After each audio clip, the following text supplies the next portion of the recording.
Hello, Malik Currington here, Family Budget Fisherman.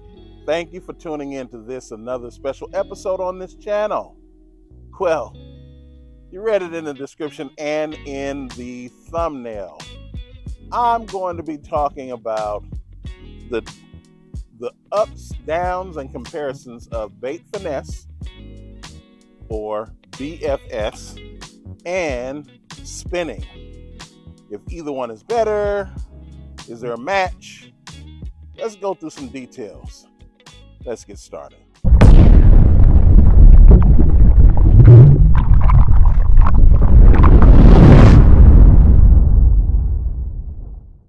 All right.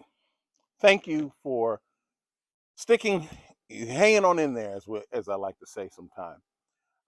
This is not a BFS rod or combo, but I'm using it as a prop to complete this story. And I may not ever get one. I don't know. Last year I wouldn't have told you I'd have this in my hand, but I got it. But having said that, there is this emerging conversation right now between which is better, the spinning rod or the new bait finesse system. There always has been this conversation as to the bait caster versus the fairy rod, quote unquote, within the bass fishing, largemouth bass particularly, but the bass fishing freshwater competition industry. But we're going to we're going to dispel and do certainly a number of things to kind of help clear the air on what this is. I watched Aggressively Average Anglers, where one guy caught more fish than another guy, and he happened to have a bait finesse. I watched Tactical Bassin when both of them, both Matt and Alan, love the BFS system, and I think something has to be said. This information you will get, and I will say this out loud, I will be the only person on YouTube who is primarily, I can't say exclusively anymore, but primarily a spinning rod guy talking bait finesse. I will be the only one on YouTube. Compare me to any other video, and you will find that because over 48 years, I can say 99.9% of all of my fishing has been on spinning gear. I promise you, you will not get this from a person with more experience on this side of the BFS than I am. So that gives you some food for thought. Now, first of all, is BFS a scam? The answer is no. It's very real. Commercially, it is real. Utility-wise, it is real. To the experience of people who enjoy the bait finesse BFS, it is very real. To those of us who are not bait cast fishermen, primarily, secondarily, or what have you, it is very real. What that means is that there are people who are wanting to they want to throw lighter lines, lighter baits, and want to expand beyond just what the tradition of a bait cast reel and combo has been for freshwater fishing, and want to expand that in this country.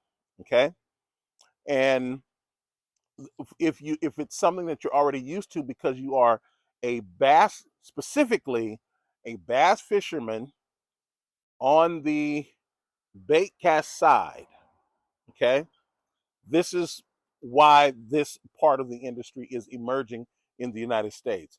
It's been around in Eastern Asia, particularly Japan, for at least 20 years now. But I want you to see what their situation is. Ours is completely different. Japan is still an island. Let that sink in. Japan is still an island, okay? And islands in salt water don't get fresh water. So the amount of freshwater fishing that happens on an island is very limited compared to the saltwater fishing, okay?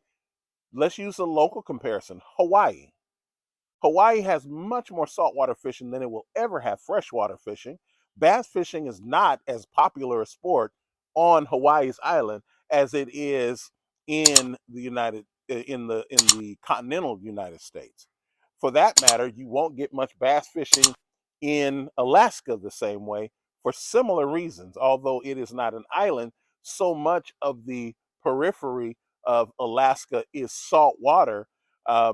Freshwater fishing, not something that they do very often in Alaska by comparison. Yes, they do a lot more than Hawaii, but not much more than, say, even California. California will always do more freshwater fishing than all of Alaska because because of where we are. And we can do saltwater and freshwater here in California.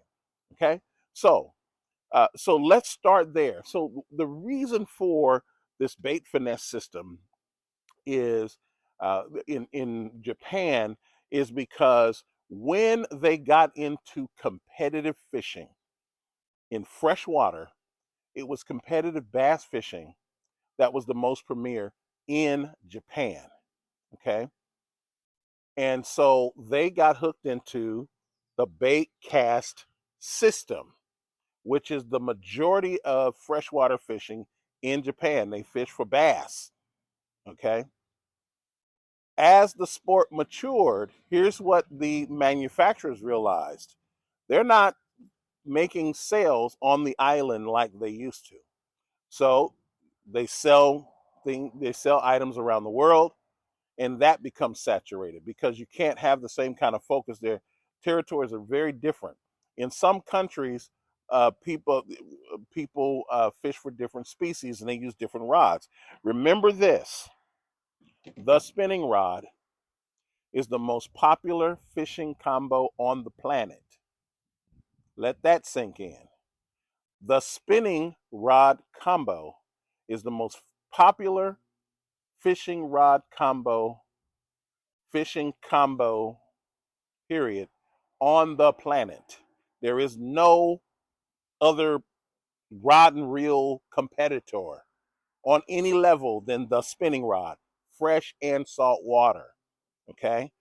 You have special applications that demand bait cast style reels, but your inshore fishing, this is where it is.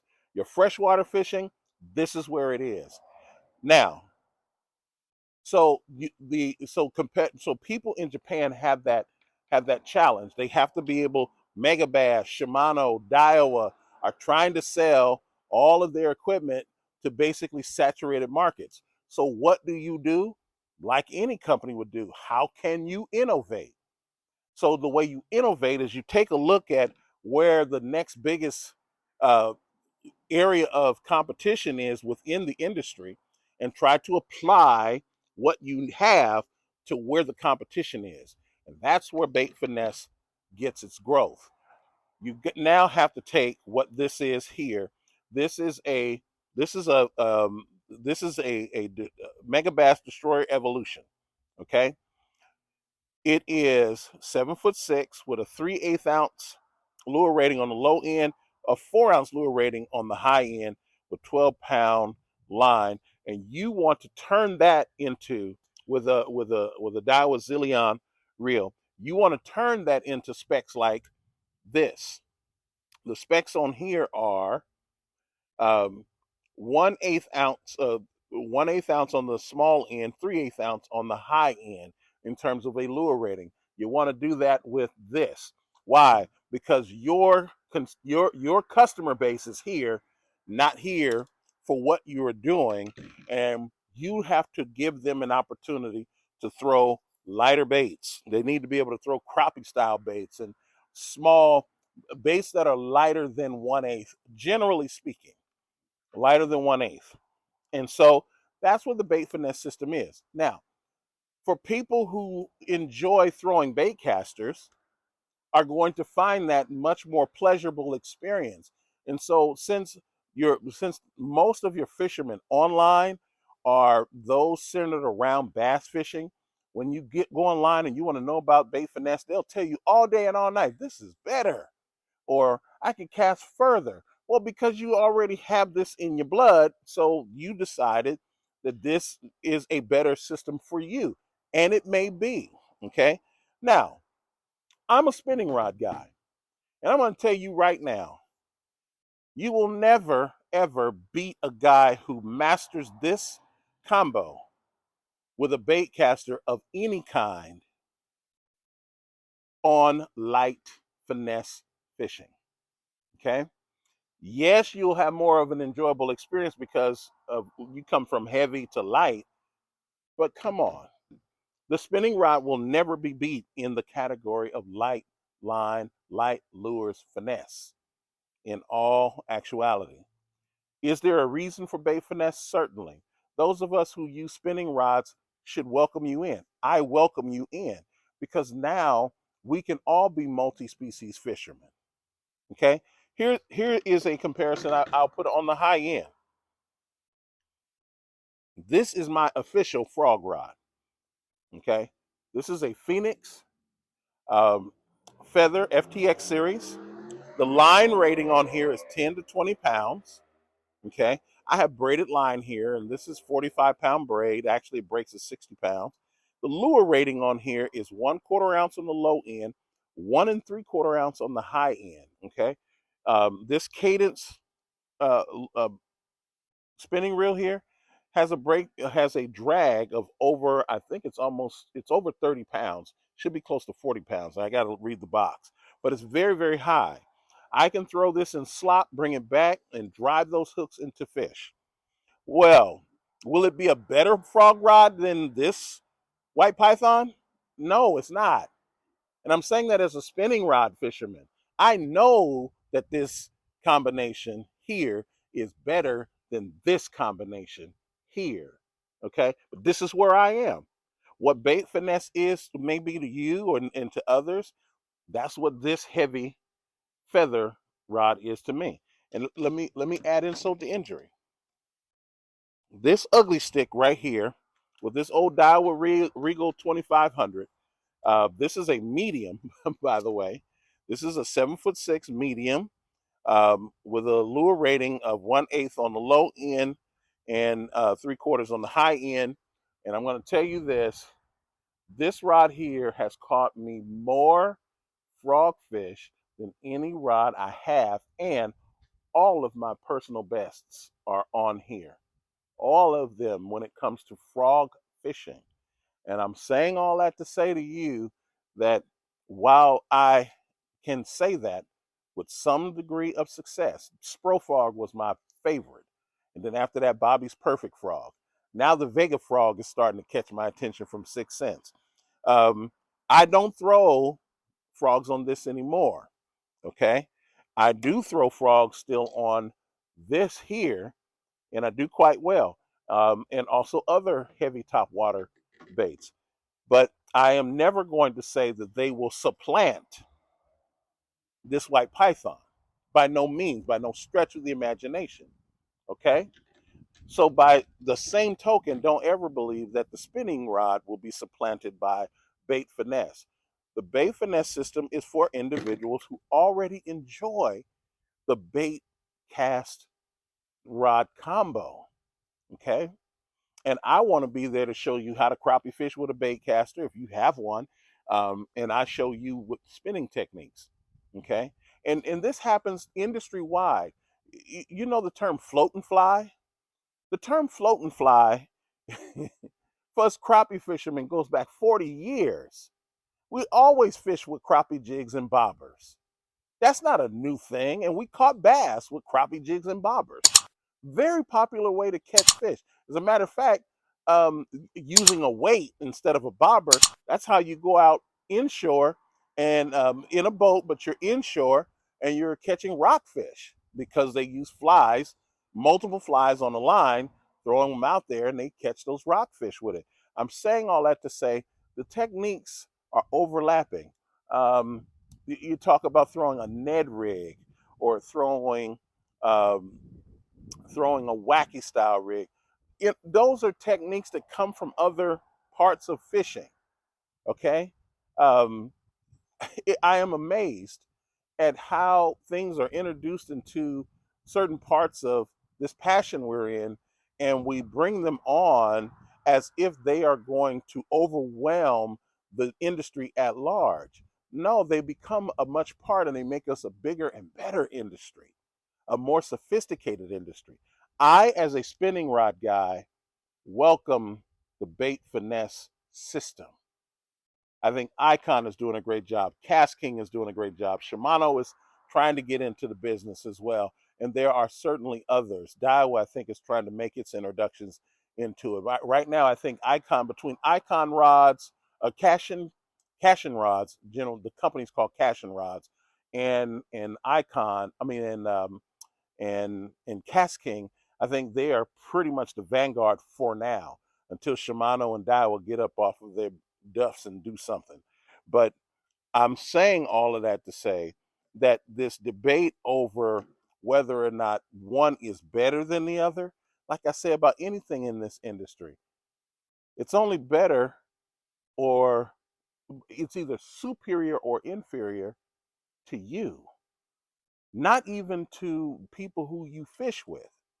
Because I promise you, as a person who has not skunked in 3 years of fishing, there is no way that I can be beat with my rod in my hand, because fishing is not this or this. Fishing is this, these, this, this, and the sensitivity that I have as a man in my 50s versus when I was in my 20s. Okay? That's the difference. That's the difference here. So please don't get caught up in the rigmarole, allying with those who say bait finesse is a scam versus anything else. I mean, you can say that about any number of baits that come out. You can say that about the reels. You can say that about other rods. You can say that about, just pick anything in the industry, and you can say this is a scam, or that's a copy, or this is not real and that's not real. Okay? You know, two biggest companies in the world, Daiwa and Shimano, when it comes uh, uh, to manufacturing rods and reels, and nobody even knows what the composition of those rods are, in particular for Shimano and Daiwa. Yet we keep debating on what's real and what's not real.